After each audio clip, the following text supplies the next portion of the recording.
Nu skal vi ud og se, hvad der er ude i himlen af de 8 planeter, der skal rundt om solen. Men vi tager lige ud og kigger på dem.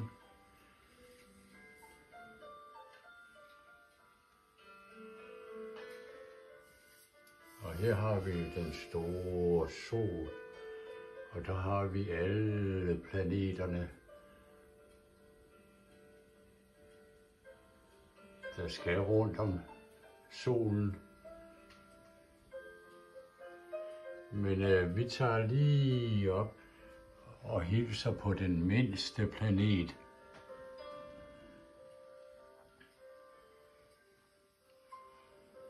Hej, det er mig, og jeg hedder Merkur, og jeg er godt den mindste planet i himlen. Men til gengæld, så er jeg den allerhurtigste til at komme hele vejen rundt om solen. Der er ikke andre, der kan følge med mig. Og så hedder jeg jo Merkur. Jeg tror, jeg tager en lur. Nå nej, det kan jeg ikke, når I kommer op og besøger mig. Det var vel nok dejligt. Det er yderst sjældent, at der er nogen, der kommer og lige ser på mig, og hvad jeg er for en fyr. Men jeg er en god fyr, og I må jo hellere se at komme videre, hvis I skal nå at komme hele vejen rundt om solen. Der er temmelig langt, men jeg er som sagt den hurtigste. Men hej med jer, og god tur. Hej, det er jo mig, der hedder Venus, og jeg er den eneste heroppe med et pigenavn, og det er jeg meget stolt af. Men jeg er ikke så hurtig som ham, I lige har hilst på, nemlig Merkur. Men ellers mener jeg er en rimelig flot dame heroppe. Men jeg altså kan godt fortælle, at jeg er meget tæt på solen, så jeg er meget varm. Jeg er jo 400-500 grader varm på den ene side, og så er jeg kold på den anden side.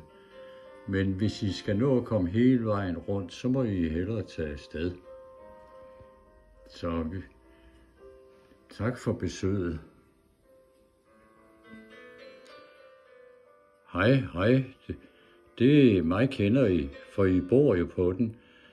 Så det er jo godt, I kommer og kigger her til mig på jorden. Der er godt nok ikke meget fred på jorden. Der er ikke rigtig nogen, der kan enes. Der er altid nogen, der ikke kan få nok. Men hvad siger I? Har I set månen? Ja, det er mig. Jeg følger altid med jorden rundt. Det er meget stabil. Ja, men bortset fra de krige, der er på jorden, så er der jo meget godt at være. Og I hygger jer, og det er dejligt. Men det var dejligt, I kommer og lige så på mig. Så må I hellere se at komme videre. Hej, der har vi jo Mars. Hej med jer. Det var jo nok godt, I kunne komme og besøge mig. Men kan I ikke lige se, om I kan finde mine måner? Det kan I ikke. Nå, så gemmer de sig nok om bag ved mig. Men hvad kan jeg ellers fortælle? Jo, jeg har godt nok et meget, meget højt bjerg. Det er 25 kilometer højt. Og det kan jeg da prale. Nej, jeg må ikke prale, det er da rigtigt. Men det er der ikke andre, der har. Og hvis jeg kigger ned på jorden, så kan jeg jo se, at I har kun et bjerg på 9 kilometer højt. Så det kan jeg da godt være stolt af.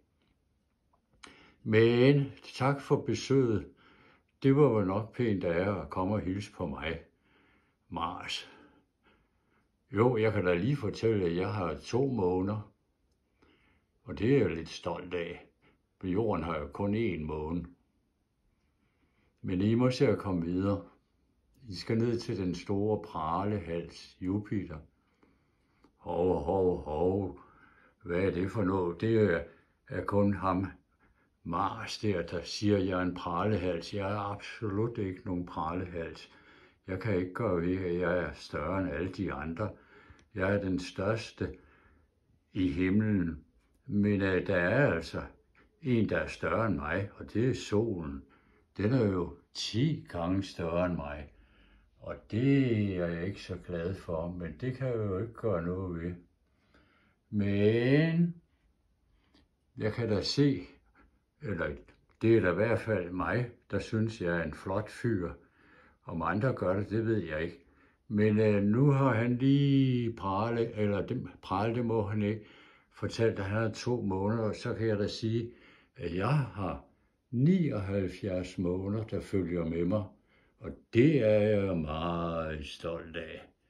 Og så er jeg jo ellers så stor og flot. Men praler, det gør jeg altså ikke. Men nu må I hellere tage videre, hvis I skal nå at komme hele vejen rundt om solen og hilse på alle planeter. Så tak, fordi I kom på besøg hos mig.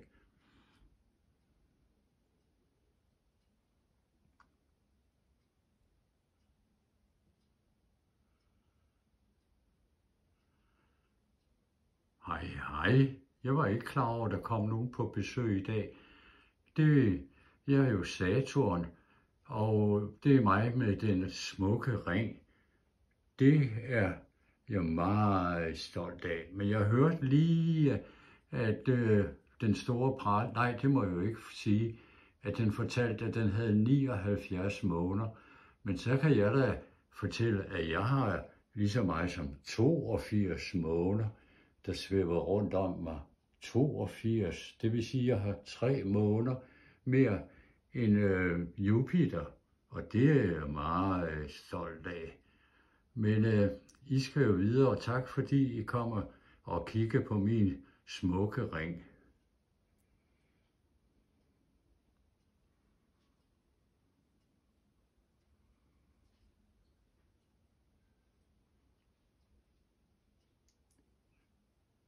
Ja, så kommer I jo op til Uranus.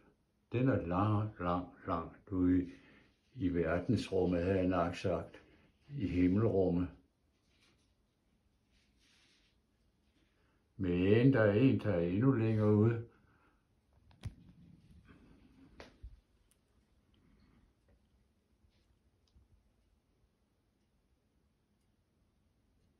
Og det er Neptun. Den er så langt ude, så den er 163 år om at komme hele vejen rundt om solen. Det er ikke til at forstå. 163 år. Men den er altså også langt ude i verdensrummet. Og den svæver heller ikke så hurtigt gennem himlen.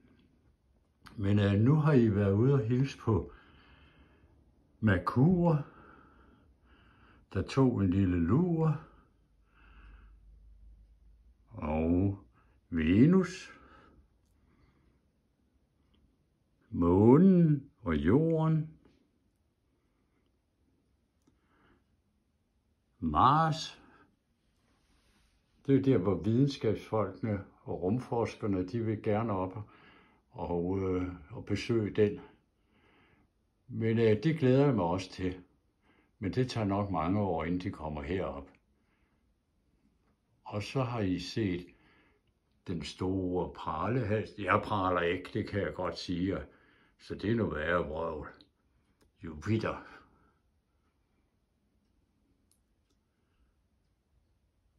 Og så har I hilst på Saturn. Og Uranus. Og Neptun. Men nu må vi hellere tage ned på jorden igen.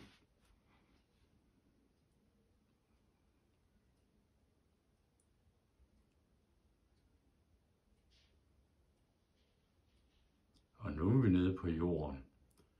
Og så kan I godt fortælle alle dem, I kender, at I har været rundt og hilst på alle planeterne oppe i himlen. Det er der ikke ret mange, der har. Men det kan de jo selvfølgelig komme til. Nej, det kan de forresten ikke. Det kan de ikke, uden de køber en bog. Det er da rigtigt.